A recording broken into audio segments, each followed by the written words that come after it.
Hello everyone, welcome to Exam Form Academy. Exam Form Academy की आज इस video में हम आपके सामने ला रहे हैं कंप्यूटर के ऐसे 50 क्वेश्चन जो कि ट्रिपल सी एग्जाम में हर बार देखने को मिलते हैं। तो अगर आप ट्रिपल सी की तैयारी कर रहे हैं या उसका फॉर्म डाले हैं या डालने वाले हैं, तो अगर आप ये वीडियो देख लेते हैं उसके बाद एग्जाम देने जा रहे हैं, तो इस 50 क्वेश्चन में से आपको 20 से 25 क्वेश्चन जरूर मिलेंगे। तो आपके लिए वीडियो बहुत इंपॉर्टेंट होने वाला है। और ट्रिपल सी के अलावा भी जिस किसी भी एग्जाम में फंडामेंटल ऑफ बेसिक्स कंप्यूटर के पूछे जाते हैं, उन सभी एग्जाम्स के लिए बहुत इंपॉर्टेंट है। ये वीडियो मैं 2 पार्ट में लाऊंगा। ये इसका पार्ट 1 है, इसमें मैंने 25 क्वेश्चन कवर किए हैं। नेक्स्ट वीडियो में भी मैंने 25 क्वेश्चन कवर करूंगा। तो ये वीडियो बहुत इंपॉर्टेंट होने वाला है ट्रिपल सी एग्जाम के लिए मेनली। तो अगर आपको ये वीडियो पसंद आए तो हमारा जो नीचे आपको एक लाइक का बटन दिख रहा होगा, उस पर लाइक करके प्रेस करके हमको बता दीजिए, जिससे कि मैं जितना ज़्यादा लाइक होगा उतना ही जल्दी मैं पार्ट 2 इसका लेकर आप तक आ जाऊँगा। इससे पहले मैं बता दूं, अगर अभी तक हमारा चैनल एग्जाम फॉर्म एकेडमी को आप सब्सक्राइब नहीं किया तो आपको नीचे ऐसा रेड बटन दिख रहा होगा, उस पर प्रेस करके इस चैनल को सब्सक्राइब कर लीजिए, जिससे कि मैं जब दूसरा वीडियो पार्ट 2 लाऊंगा आपको तुरंत नोटिफिकेशन मिल जाएगा और आपका वीडियो मिस नहीं होगा। चलिए वीडियो स्टार्ट करते हैं। इसमें मैंने क्वेश्चन कवर किए हैं, मोस्ट रिपीटेड क्वेश्चन है, और इसकी जो लैंग्वेज मैंने रखा है टोटल हिंदी में है, यानी कि अगर आप हिंदी भाषा के हैं तो आप बहुत ही सरलतापूर्वक कंप्यूटर के क्वेश्चन समझ सकेंगे। और इसमें मैं आपको उसके साथ एक्सप्लेनेशन भी बताऊंगा। पहला क्वेश्चन है कि किसी कंप्यूटर सिस्टम की क्या विशेषताएं हैं। आपके इसमें से 4 ऑप्शन रहेंगे, या तो एक भी सही हो सकता है, या तो एक भी नहीं सही हो सकता, या ए बी सी डी या डी में से कोई सही हो सकता है। तो सबसे पहले जो क्वेश्चन है उसमें पूछा गया है कि किसी कंप्यूटर सिस्टम की क्या विशेषताएं होती हैं। ऑप्शन ए गति यानी कि स्पीड होता है, दूसरा शुद्धता एक्यूरेसी होता है, तीसरा सार्वभौमिकता यानी कि वर्सेटिलिटी होता है, यानी कि ये एक से ज़्यादा काम कर सकता है, तीसरा संग्रहण की क्षमता यानी कि उसमें स्टोरेज कैपेसिटी होता है, या उपरोक्त डी। तो आप देख सकते हैं कि जो कंप्यूटर की काम है, ये सभी काम करता है। उसमें स्पीड भी होती है, एक्यूरेसी भी होती है, वर्सेटिलिटी भी होती है, क्योंकि हम उसमें वीडियो भी देख सकते हैं, कभी ऑडियो भी देख सकते हैं, अपना लेटर भी टाइप कर सकते हैं, ईमेल भी कर सकते हैं। तो ये वर्सेटिलिटी हो गई। और स्टोरेज कैपेसिटी, क्योंकि मैं अपना डाटा जो है वो सेव भी कर लेते हैं कंप्यूटर में, तो उसमें स्टोरेज कैपेसिटी भी होती है। तो यानी कि ये सभी कंप्यूटर की विशेषता है, यानी कि उपरोक्त सभी इसका राइट ऑप्शन डी है। अगला क्वेश्चन, कंप्यूटर की प्रथम पीढ़ी से संबंधित कौन सा कथन सत्य है। यानी कि जो कंप्यूटर की जनरेशन है, first generation, second generation, third generation, fourth generation and fifth generation, तो जो उसकी प्रथम जनरेशन यानी कि फर्स्ट पीढ़ी है, उससे इस जो कथन दिए इनमें से कौन सा कथन सत्य है, ये आपको बताना है। पहला ऑप्शन है इस पीढ़ी के कंप्यूटर में मशीनी भाषा का उपयोग किया जाता था, बिल्कुल सही है। दूसरा, प्रोग्रामों को पंचकार्ड में स्टोर रखा जाता था, बिल्कुल सही, क्योंकि जो प्रथम पीढ़ी के कंप्यूटर थे उन्हें पंचकार्ड का यूज किया जाता। तीसरा, इसमें वैक्यूम ट्यूब का प्रयोग होता था, बिल्कुल सही, क्योंकि फर्स्ट जनरेशन के जो कंप्यूटर थे यानी कि प्रथम पीढ़ी के जो कंप्यूटर थे उसमें वैक्यूम ट्यूब का प्रयोग किया जाता था। यानी कि इसका भी ऑप्शन डी यानी कि उपरोक्त सही सभी सही हैं, इसका भी राइट ऑप्शन डी है। अगला क्वेश्चन है, पहला कंप्यूटर माउस किसने बनाया था। आपके ऑप्शन है डगलस एंजलबर्ट, विलियम इंग्लिश, ओएनएल कूपर, और राइट चौथा ऑप्शन है रॉबर्ट जावकी। तो जो कंप्यूटर का जो माउस होता है जिससे हम कंप्यूटर चलाते हैं, तो जो कंप्यूटर का माउस सबसे पहले बनाया था वो बनाया था डगलस एंजलबर्ट, यानी कि इसका राइट ऑप्शन ये है। ये क्वेश्चन बहुत बार पूछा जा चुका है ट्रिपल सी के एग्जाम में, करीब करीब हर दूसरे तीसरे सेट में ये आपको क्वेश्चन देखने को मिलेगा। तो आप तैयार कर लीजिए कि जो कंप्यूटर का माउस होता है वो किसने इन्वेंट किया था, या किसने बनाया था, या किसने आविष्कार किया था, किसी प्रकार भी क्वेश्चन आ सकता है। तो इसका राइट ऑप्शन है डगलस एंजलबर्ट। अगला क्वेश्चन है स्क्रीन पर डिस्प्ले किए गए पिक्सल की संख्या को क्या कहते हैं। यानी कि जो इस आपकी कंप्यूटर के स्क्रीन पे या मोबाइल के स्क्रीन पे जो पिक्सल्स डिस्प्ले होते हैं उनको क्या कहते हैं। Monitor, colour depth, refresh rate, या रेजोल्यूशन। तो जो पिक्सल्स होते हैं उनको हम कहते हैं रेजोल्यूशन। क्या, जब आपका रेजोल्यूशन कम होता है तो क्या होता है, वीडियो जो क्वालिटी अच्छा नहीं दिखता। जैसे जैसे हम रेजोल्यूशन को बढ़ाते हैं वैसे वैसे हमारा वीडियो हुआ या इमेज हुआ उसका जो क्वालिटी है अच्छा दिखने लगता है। तो जो पिक्सल्स होते हैं वो रेजोल्यूशन को रिप्रेजेंट करता है, यानी कि इसका राइट ऑप्शन है डी। अगला क्वेश्चन, प्रथम इलेक्ट्रॉनिक डिजिटल कंप्यूटर इनमें से कौन है। आपके 4 ऑप्शन है ENIAC, मार्क 1, Z3, ABC। तो जो प्रथम इलेक्ट्रॉनिक डिजिटल कंप्यूटर था वो था ABC। कभी कभी ये भी पूछा जा चुका है कि जो ABC कंप्यूटर था ये किसने बनाया था, तो ये IBM कंपनी ने बनाया था। अगर क्वेश्चन ये पूछा जाए कि प्रथम इलेक्ट्रॉनिक कॉमर्शियल डिजिटल कंप्यूटर था कौन था, तो जो कॉमर्शियल कंप्यूटर था यानी कि आम जनता के जो लिए अवेलेबल था वो था ENIAC। और बहुत बार ENIAC का फुल फॉर्म भी पूछा जा चुका है। तो जो ENIAC का फुल फॉर्म है वो है electronic numerical integrator and computer, इसका फुल फॉर्म है। ये बहुत बार पूछा जा चुका है, ये आपको याद रखना है।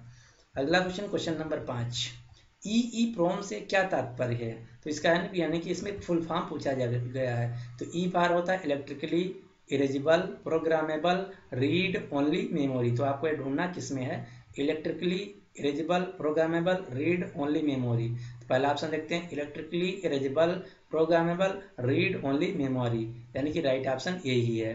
तो इसका राइट ऑप्शन ये है। इसका फुल फॉर्म याद कर लेना, बहुत बार पूछा जा चुका है। ये जो रोम होता है वो इसका टाइप है, और रोम का फुल फॉर्म भी पूछा जा चुका है। तो रोम का जो फुल फॉर्म होता है वो एक प्राइमरी मेमोरी है, इसका फुल फॉर्म होता है रीड ओनली मेमोरी। और प्रोम का भी पूछा जाता है, प्रोम का प्रोग्रामेबल रीड ओनली मेमोरी। ये आपको सभी क्वेश्चन याद रखने हैं। अगला क्वेश्चन मोस्ट इंपॉर्टेंट क्वेश्चन है, क्योंकि इसमें पूछा गया कि आस्की से आप क्या तात्पर्य समझते हैं, यानी कि आस्की का फुल फॉर्म क्या है।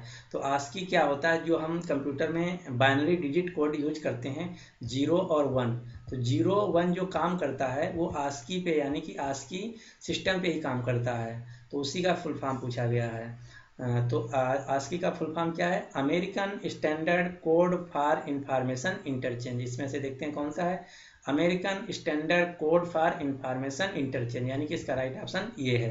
A for American, S for standard, C for code, I for information और आई फॉर इंटरचेंज। अगला क्वेश्चन है, सेंट्रल प्रोसेसिंग यूनिट संयोजन है, यानी कि सेंट्रल प्रोसेसिंग यूनिट जो होता है जिसको इंग्लिश में बोलते हैं CPU, वो किन दो चीज़ों से मिलकर बना होता है। तो जो CPU होता है वो algorithmic arithmetic logic and control unit से मिलकर बना होता है, यानी कि इसका राइट ऑप्शन है डी। अगला क्वेश्चन, एक कंप्यूटर सिस्टम किन घटकों से मिलकर बना होता है, यानी कि जो कंप्यूटर सिस्टम होता है उसमें कंपोनेंट कौन कौन से यूज किए जाते हैं। तो इसमें क्या क्या होता है, प्रोसेसर, जी हाँ बिल्कुल प्रोसेसर तो होता है, तभी तो हमारा कंप्यूटर प्रोसेस करता है जब हम कोई इनपुट देते हैं उसको। दूसरा मेमोरी, बिल्कुल सही, मेमोरी होता है तभी तो हम कोई जो डेटा स्टोर करते हैं वो स्टोर हो जाता है। तीसरा इनपुट, बिल्कुल सही, क्योंकि हम कोई जब डेटा इनपुट करते हैं कंप्यूटर को तो ये इनपुट होता है तभी तो इनपुट लेता है। तीसरा आउटपुट डिवाइस भी होता है, क्योंकि जब आउटपुट डिवाइस नहीं होगा तो हमको जो रिजल्ट है वो कैसे डिस्प्ले करेगा, तो आउटपुट डिवाइस भी होता है। तो इसका उपरोक्त सभी यानी कि इसका राइट ऑप्शन डी है। एक कंप्यूटर सिस्टम में प्रोसेसर भी होता है जिसमें control unit, arithmetic logic unit, memory भी होता है, इनपुट और आउटपुट डिवाइस भी होता है, यानी कि इसका उपरोक्त डी यानी कि सही है। अगला क्वेश्चन नंबर 11, मेमोरी के मुख्य प्रकार कौन कौन से हैं। मेमोरी मेनली दो प्रकार की होती है, एक होती प्राइमरी मेमोरी, एक होती सेकेंडरी मेमोरी, यानी कि इसका राइट ऑप्शन है सी, ए और बी दोनों। अगला क्वेश्चन नंबर 12, प्राइमरी मेमोरी के कितने प्रकार होते हैं। तो प्राइमरी मेमोरी के सिर्फ दो प्रकार होते हैं, कौन कौन सा, एक होता है रोम, दूसरा होता है रैम। रैम का फुल फॉर्म होता है रैंडम एक्सेस मेमोरी और रोम का फुल फॉर्म होता है रीड ओनली मेमोरी। रोम का जो फुल फॉर्म होता है वो होता है रीड ओनली मेमोरी, और जो रैम होता है उसका फुल फॉर्म होता है RAM। रैम का फुल फॉर्म होता है रैंडम एक्सेस मेमोरी। ये जो रैम है ये नॉन वोलेटाइल है, ये रोम जो है नॉन वोलेटाइल है, ये भी आपको याद रखना है। अगला क्वेश्चन है क्वेश्चन नंबर 13, हार्ड डिस्क है। इनमें से 4 ऑप्शन दिए गए हैं, आपको बताना कि हार्ड डिस्क क्या है। प्राइमरी मेमोरी, जी नहीं, प्राइमरी मेमोरी नहीं होता। सेकेंडरी मेमोरी, बिल्कुल सही। तीसरा कैश मेमोरी, जी नहीं, ये तो प्राइमरी मेमोरी का पार्ट होता है। इनपुट डिवाइस, इससे कोई मतलब ही नहीं। तो जो हार्ड डिस्क होता है हमारा सेकेंडरी मेमोरी होता है, यानी कि राइट ऑप्शन बी है। अगला क्वेश्चन नंबर 13, विश्वव्यापी जाल जिसको बोलते हैं वर्ड WWW के आविष्कारक क्या नाम है। तो यहाँ से 2 क्वेश्चन बन सकते हैं। सबसे ज़्यादा तो ये पूछा जाता है पहले कि वर्ड WWW जो है उसका फुल फॉर्म क्या है। तो जो WW है उसका फुल फॉर्म है वर्ल्ड वाइड वेब। इसके जो आविष्कारक हैं या इन्वेंटर हैं वो हैं टिम बर्नर ली, यानी कि इसका राइट ऑप्शन है डी। तो यहाँ से आपको 2 क्वेश्चन याद रखने हैं। www के आविष्कारक हैं टिम बर्नर्स-ली, इसका फुल फॉर्म है वर्ल्ड वाइड वेब। ये दोनों क्वेश्चन बहुत ही इंपॉर्टेंट हैं।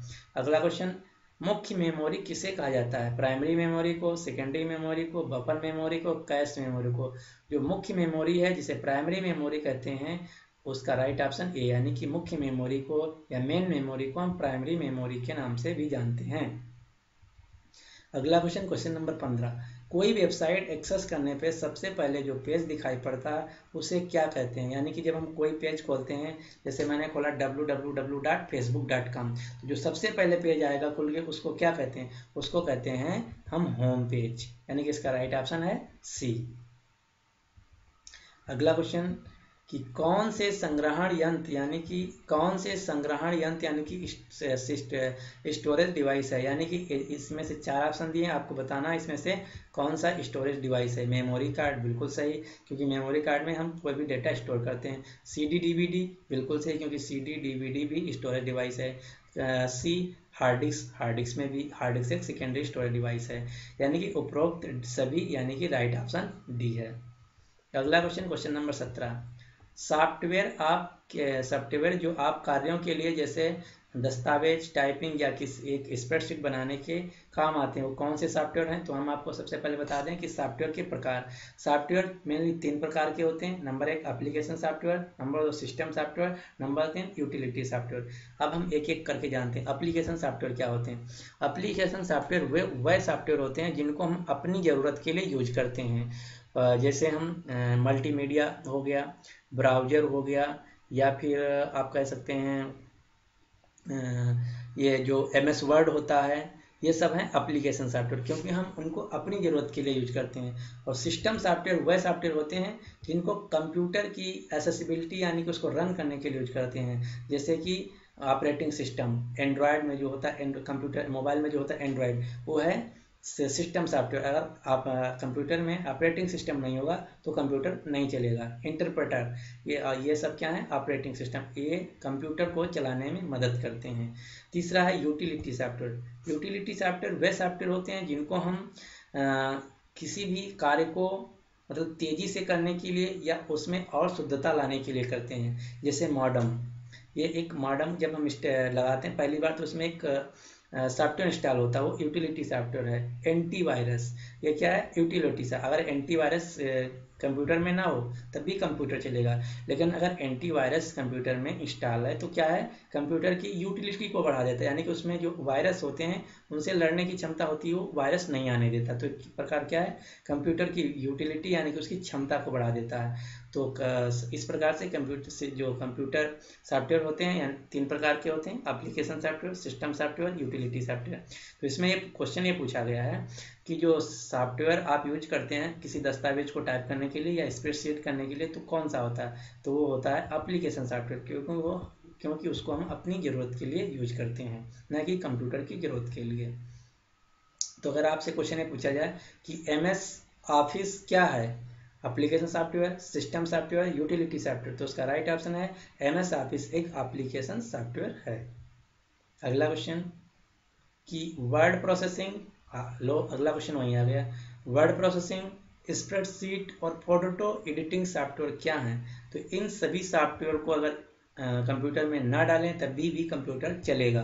तो इनको किस लिए कंप्यूटर में इंस्टॉल किया जाता है? इनको हम अपनी ज़रूरत के हिसाब से यूज करते हैं, यानी ज़रूरत के लिए यूज करते हैं। तो ये सभी एप्लीकेशन सॉफ्टवेयर के एक प्रकार हैं या उदाहरण हैं। अगला कि इनमें से कौन सा सर्च इंजन नहीं है? गूगल सबको पता है, गूगल सर्च इंजन है। आल्ट विजिटा सबको पता है, ये शायद आपको ना पता हो कि आल्ट विजिटा भी एक सर्च इंजन है। साइंस डायरेक्ट ये भी एक सर्च इंजन है, इसको मेटा सर्च इंजन बोलते हैं। ऑप्शन डी आर्कुट, आर्कुट एक सर्च इंजन नहीं, ये एक सोशल साइट है, जैसे जीमेल यूज करते हैं वैसे ही आर्कुट है। ये माइक्रोसॉफ्ट कारपोरेशन का। तो इसमें से जो क्वेश्चन ये पूछा गया कि इसमें से सर्च इंजन कौन नहीं है, तो गूगल है, आल्ट विजिटा है, साइंस डायरेक्ट है, कौन सा नहीं? आर्कुट, यानी कि इसका राइट ऑप्शन डी है। अगला क्वेश्चन HTML का पूर्ण रूप क्या है? तो HTML जब हम कोई वेबसाइट बनाते हैं तो उसमें जो हम प्रोग्रामिंग यूज करते हैं वो HTML प्रोग्रामिंग होता है। तो इसका फुल फॉर्म है H for hyper T for text, M for markup, L for language. तो इसमें से देख लेते हैं कौन है। हाई, नो, हाई नहीं। हाइपर टेक्स्ट मार्कअप लैंग्वेज, जी हाँ बिल्कुल सही, इसका राइट ऑप्शन भी है। HTML का फुल फॉर्म होता है हाइपर टेक्स्ट मार्कअप लैंग्वेज। ये लैंग्वेज कहाँ यूज की जाती है? ये लैंग्वेज वेबसाइट को डिजाइन करने में यूज किया जाता है। अगला क्वेश्चन, कंपाइलर क्या है? हार्डवेयर है, ट्रांसलेटर प्रोग्राम है, फर्मवेयर है, उपरोक्त सभी। तो जो कंपाइलर होता है वो हाई लेवल लैंग्वेज को मशीन लेवल लैंग्वेज में कन्वर्ट करने के लिए यूज किया जाता है। तो इसका राइट ऑप्शन बी है, यानी कि ट्रांसलेटिंग प्रोग्राम है। क्या एक सिस्टम सॉफ्टवेयर है? ये भी क्वेश्चन आपको याद रखना है। अगला क्वेश्चन, हाई लेवल लैंग्वेज में किस ट्रांसलेटर का उपयोग किया जाता है? तो जो हाई लेवल लैंग्वेज होता है उसमें दोनों, यानी कि असेंबलर और कंपाइलर, यानी कि इसके राइट ऑप्शन सी, ए, बी दोनों को यूज करते हैं। अगला क्वेश्चन, असेंबली लैंग्वेज में किस ट्रांसलेटर का उपयोग किया जाता है? तो आपको नाम ही से पता चला होगा, असेंबली लैंग्वेज में हम असेंबलर को यूज करते हैं। और जो कंपाइलर इंटरप्रेटर हैं ये भी एक हाई लेवल लैंग्वेज ट्रांसलेटर हैं। तो इसमें पूछा गया कि असेंबली लैंग्वेज को ट्रांसलेट करने के लिए किसका उपयोग किया जाता है? तो असेंबलर, यानी कि इसका राइट ऑप्शन है ए। अगला question, question number 24, system software क्या है? अभी मैंने आपको बताया कि सॉफ्टवेयर 3 प्रकार के होते हैं। Number 1 application software, number 2 system software, number 3 utility software. तो इसमें पूछा गया कि सिस्टम सॉफ्टवेयर कौन सा है? असेंबलर, जी हाँ असेंबलर एक सिस्टम सॉफ्टवेयर होता है, क्योंकि ये असेंबली लैंग्वेज को मशीन लेवल लैंग्वेज में कन्वर्ट करने के काम आता है। कंपाइलर, जी हाँ ये भी हाई लेवल लैंग्वेज को मशीन लेवल लैंग्वेज या लो लेवल लैंग्वेज में कन्वर्ट करने के काम आता है, ये भी है। इंटरप्रेटर, ये भी है, ये मशीन हाई लेवल लैंग्वेज को मशीन लेवल लैंग्वेज या लो लेवल लैंग्वेज में कन्वर्ट करने के लिए काम आता है। मशीन लेवल लैंग्वेज को हम लो लेवल लैंग्वेज भी कहते हैं। तो इसका राइट ऑप्शन है डी, उपरोक्त सभी जो सिस्टम सॉफ्टवेयर हैं ये सभी सिस्टम सॉफ्टवेयर के ही उदाहरण हैं। अगला क्वेश्चन, लैंग्वेज प्रोसेसर किसे कहा जाता है? असेंबलर को, कंपाइलर को, इंटरप्रेटर को। तो मैंने अभी आपको बताया सॉरी कि लैंग्वेज प्रोसेसर जो है एक असेंबलर भी है, कंपाइलर भी है, इंटरप्रेटर, यानी कि उपरोक्त सभी ए, बी, सी। मैं ये क्वेश्चन ऐसे चूज किया हूँ उपरोक्त ए, बी, सी सभी, क्योंकि ये क्वेश्चन अलग अलग पूछे जाते हैं।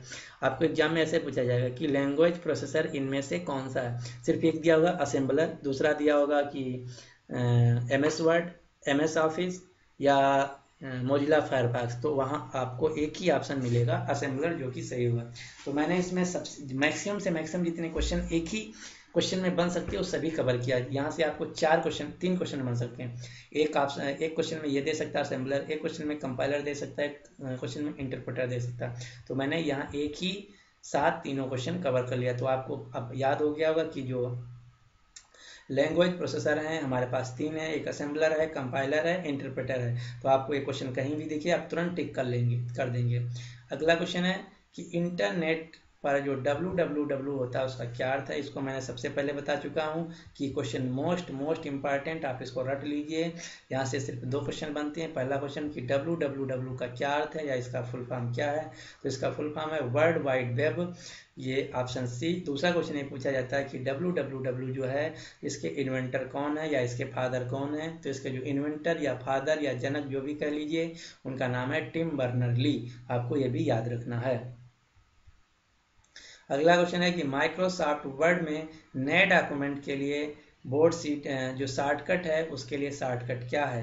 तो उसके लिए जो अगर हम जो माइक्रोसॉफ्ट वर्ड जब चला रहे होते हैं उसमें अगर हम नया पेज लाना चाहते हैं, न्यू पेज, तो उसके लिए जो शॉर्टकट है Ctrl+N, यानी कि इसका राइट ऑप्शन बी है। आपको सभी शॉर्टकट पता होना चाहिए। तो सिस्टम को शट डाउन करने के लिए Alt F4 होता है, और